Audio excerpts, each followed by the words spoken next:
This is a special edition of 10's Late News. Tonight, Pope Francis, the leader of the Catholic Church, has died. More than 1 billion followers around the world are tonight in mourning. We have extensive coverage. As soon as news broke, Catholics gathered at churches and cathedrals across the country and around the world. We'll have reaction from here and abroad. And our political leaders have also paid tribute. Anthony Albanese visiting the cathedral in Melbourne.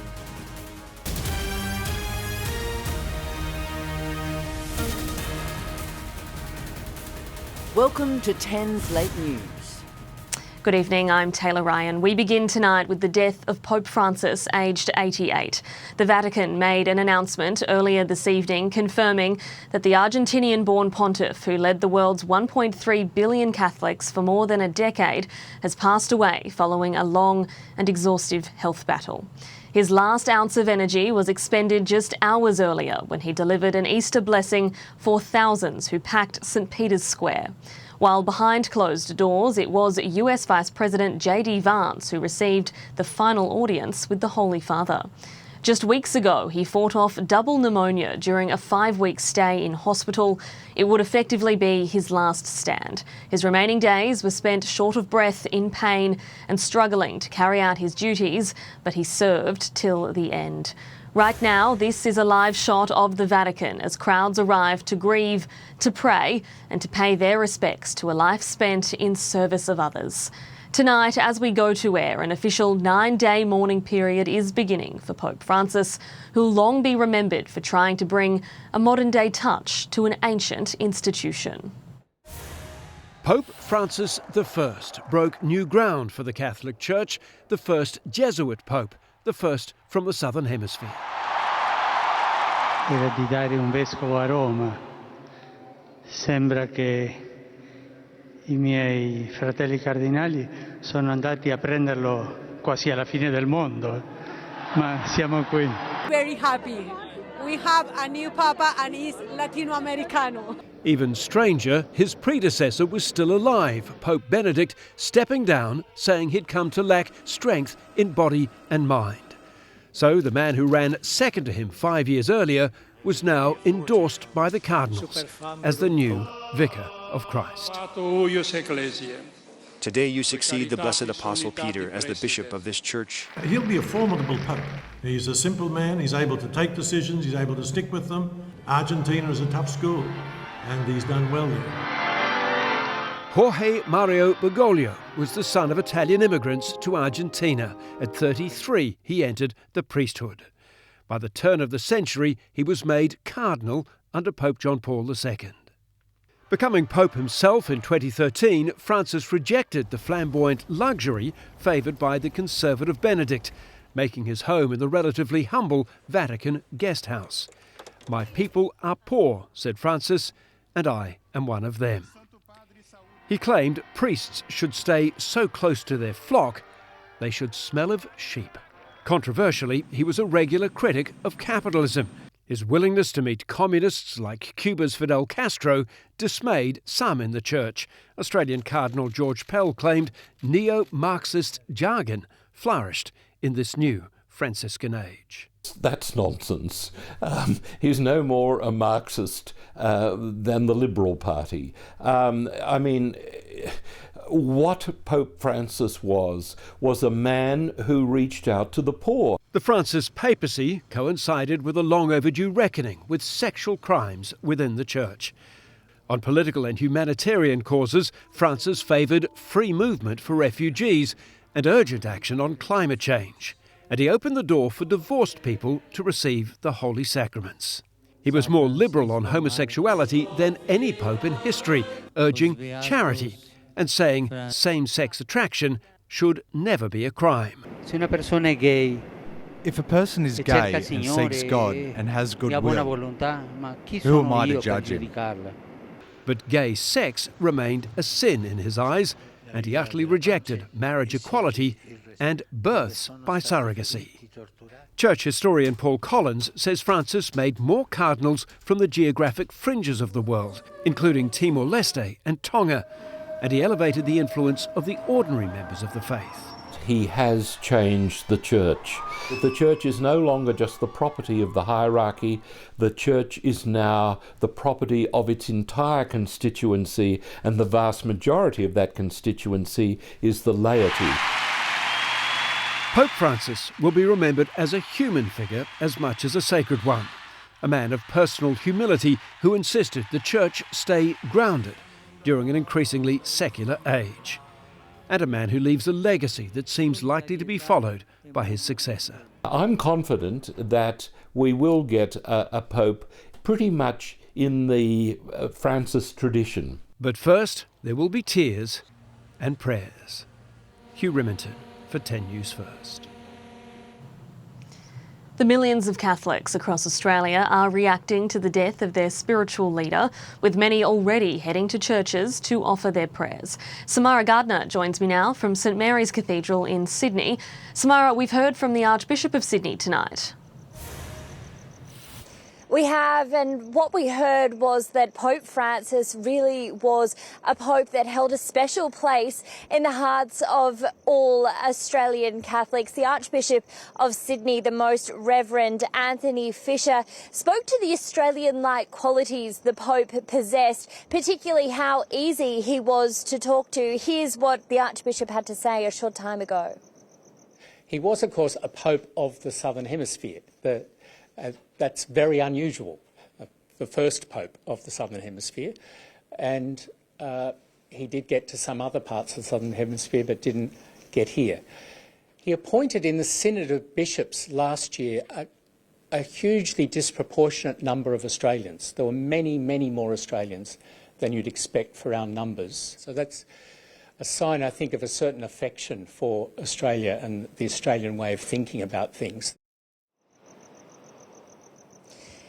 In return, that love for the Pope is what's driven so many people here to St Marys Cathedral in Sydney, but to churches all across the country this evening. We've seen people arrive with flowers. They've stopped to offer prayers. Many couldn't wait to come down here until Mass in the morning. Here's what some mourners have said to describe the sadness that they're feeling this evening. He was a leader of my faith, and that always comes with great respect. Someone leading such a large organisation. So, yeah, lots of love and lots of prayers for Pope Francis. Good man, a person of the people, and did many wonderful deeds. From tomorrow, all masses will be offered to Pope Francis. Large congregations are expected right across the country, but until then, we continue to see people arrive here this evening to pay their respects to Pope Francis. Thanks, Samara. Our political leaders are remembering His Holiness Pope Francis for his utmost devotion to the Catholic Church and powerful love for humanity. Live to federal political reporter Lucy Gray now. Lucy, how has the Prime Minister paid his respects? Well, the Prime Minister has paid tribute here at St Patrick's Cathedral behind me in Melbourne, taking a moment to reflect after sending his condolences to Australian Catholics and faithful right around the world. This is personal for the Prime Minister. He's been very open about his Catholic faith, which was instilled in him by his mother, Mary Ann. Just yesterday on Easter Sunday, we attended an hour-long Mass at St Mary's Cathedral in Sydney, where the Prime Minister attended school and served as an altar boy growing up. All Commonwealth flags will fly at half-mast tomorrow in a show of respect. Here's a little of what the Prime Minister has had to say this evening. Australian Catholics and faithful around the world give thanks for the life of their Holy Father, Pope Francis, Bishop of Rome. Today, the prayers of more than 1 billion people from all nations and every walk of life go with Pope Francis to his rest. My sincere condolences to everyone who, for tonight, it will be a very difficult evening. Thank you. Quite a show of emotion there from the Prime Minister this evening here in Melbourne. Opposition leader Peter Dutton has also taken some time out of campaigning to send his own message of condolence. On behalf of the Coalition, I express my condolences to Australians of Catholic and Christian faith upon the very sad news of the death of the 266th pontiff. So quite a solemn end to the 24th day of this election campaign. The death of Pope Francis will likely interrupt campaign events planned for tomorrow. Thanks, Lucy. News of the Pope's death came after thousands had filled St Peter's Square at the Vatican, hopeful of witnessing his appearance to mark Easter Sunday. The 88-year-old struggled from his wheelchair, but was determined to address the party faithful. From the balcony and an open-air motorcade, he gave what would be his final public blessings. It was miraculous that he was there at all. But Pope Francis was determined to deliver the Urbi et Orbi blessing to the thousands of faithful gathered below in St Peter's Square. Frail and battling between breaths, the 88-year-old pontiff took to the Loggia balcony over the basilica entrance, a simple greeting, now among his last public words. Cari fratelli e sorelle, Buona Pasqua. Dear brothers and sisters, Happy Easter, declared the Pope before he handed to Archbishop Diego Ravelli to read his written speech. E a tutto il popolo palestinese. Conflict in the Middle East and Ukraine was a focus, growing anti-Semitism in the world described as worrisome. It was a statement summarised by prayers for just and lasting peace. In an open-air Pope-mobile, the pontiff was surrounded by pilgrims in St Peter's Square. Ordered by doctors to rest for 2 months, Pope Francis shared his blessing with the crowd, making several stops. Long live the Pope, they shouted as aides brought forward the young to be blessed by hands that were hard to raise. Happy that we can saw a Pope in a good shape. Known for his less than formal demeanour and humility, the 266th Pope was ultimately farewelled in an enormous ceremony of shared faith and prayers for a better world. Chris Campy for 10 News First. Pope Francis was a man of the people beyond anything else, and he changed the papacy to match that, including allowing burial outside of the Vatican. The 88-year-old made alterations to his own funeral rites in April last year. The Vatican's Master of Liturgical Ceremonies said it was to emphasise the Roman pontiff's funeral is that of a shepherd and disciple, and not a powerful man of this world. Pope Francis has also elected to be buried in Santa Maria Maggiore Basilica in Rome, instead of the grottos underneath the Vatican, where most popes are laid to rest. But there are other traditions that will remain the same. Once a death is confirmed by an officer of the papal household, the Pope's signet ring, which acts as a seal for official documents, is destroyed and his apartment is sealed off. It triggers 9 days of mourning, and while tradition dictates his body is exhibited for public viewing, Pope Francis has chosen a simple coffin rather than the elevated bier.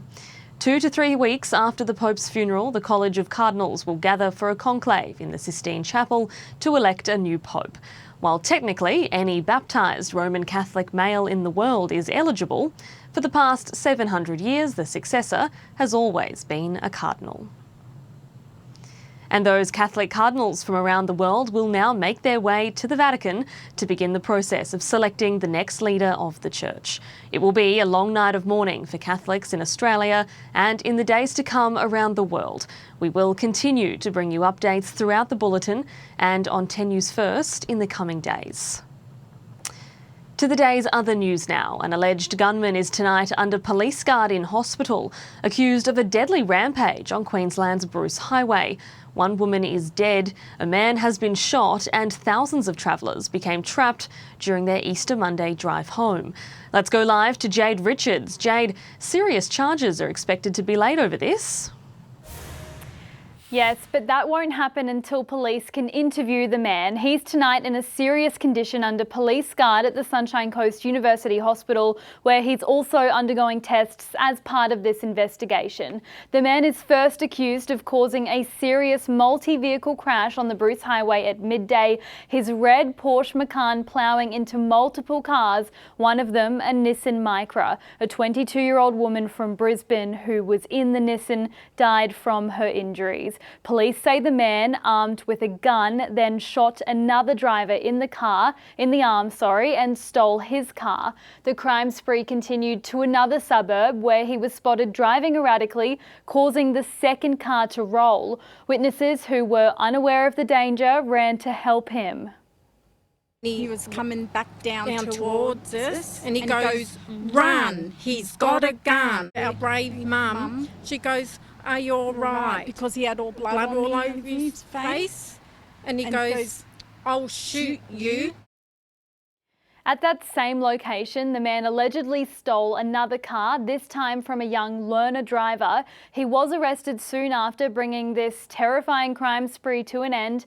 The man who was shot and another man who was in the car with the woman who sadly died are both tonight in hospital.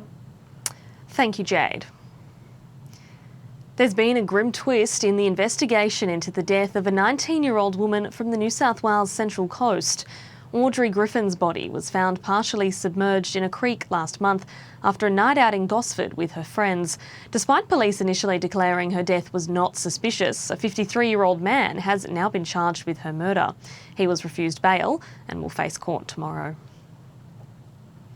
A gang of thugs remains on the run tonight after a terrifying armed robbery at an inner-city Melbourne supermarket. The staff member was threatened with a machete and slapped in the face during the ordeal. Shortly before midnight, Syed Zunarain was counting the store's takings when 4 masked men stormed the IGA, making demands for cigarettes and cash. 2 people is with the sword. One people with the sword, and he threatened here. He was also slapped in the face in a terrifying ordeal lasting about a couple of minutes, leaving the store's owner worried for his staff. Well, it was terrifying, daunting, and it just doesn't feel secure because at the end of the day we can't have people just barge into the store, take things as if there's no rules. Roger Kirkettis says they took about 50 packets of cigarettes and approximately $1,000 in cash. You guys are young, just get a job and make some money out of, hard work, not like frightening people, because you do it 10 times, one time you'll be caught. The group fled in a car parked nearby. While Roger says he'd like to see increased police patrols in the area, he's also calling for tougher penalties to deter thugs in the first place. They just came in, took away their stuff without even a drop of fear that anything of such sort can happen. Ashley Kanowski for 10 News First. Stay with us. Up next, we bring you more live coverage on the death of Pope Francis. Plus, another group chat scandal, the US Defence Chief under fire for oversharing military secrets again. And why one of Sydney's most popular RSLs has tossed 2 up ahead of Anzac Day.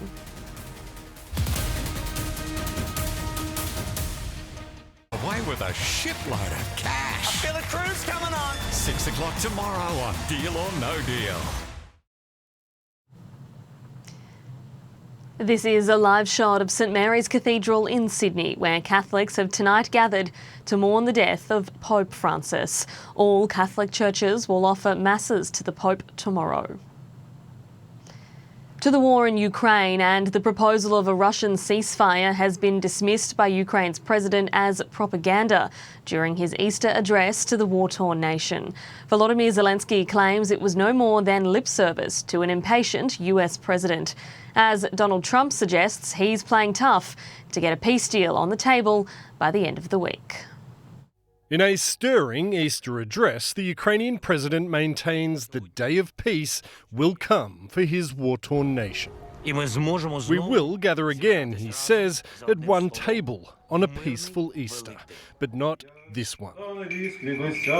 Prayers went unanswered. The shelling continued, says Soldier Dimitro. There was no indication of a ceasefire.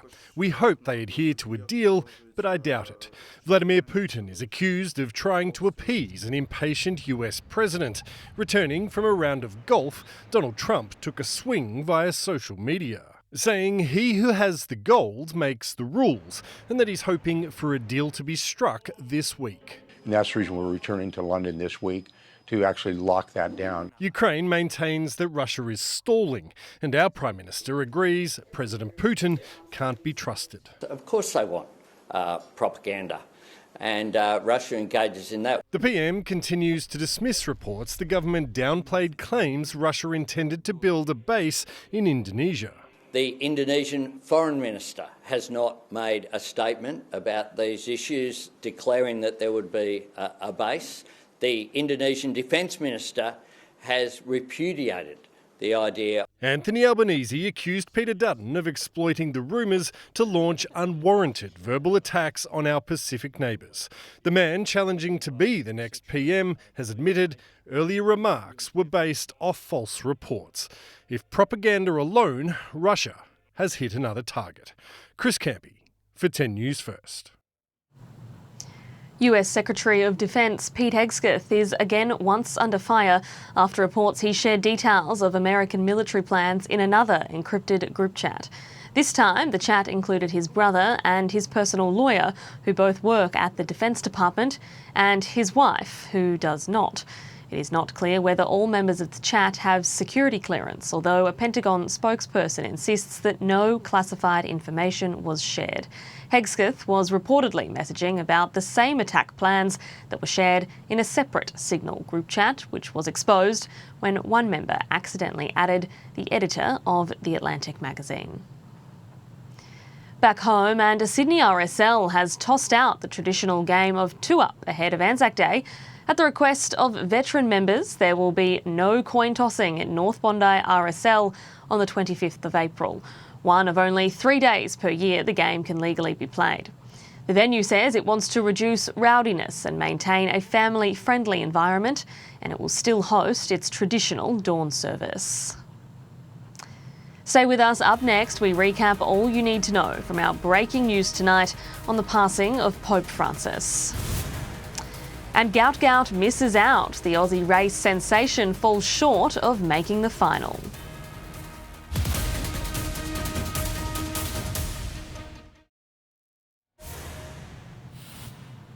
This is a live shot of St Peter's Square in Vatican City, where mourners are gathering to honour Pope Francis.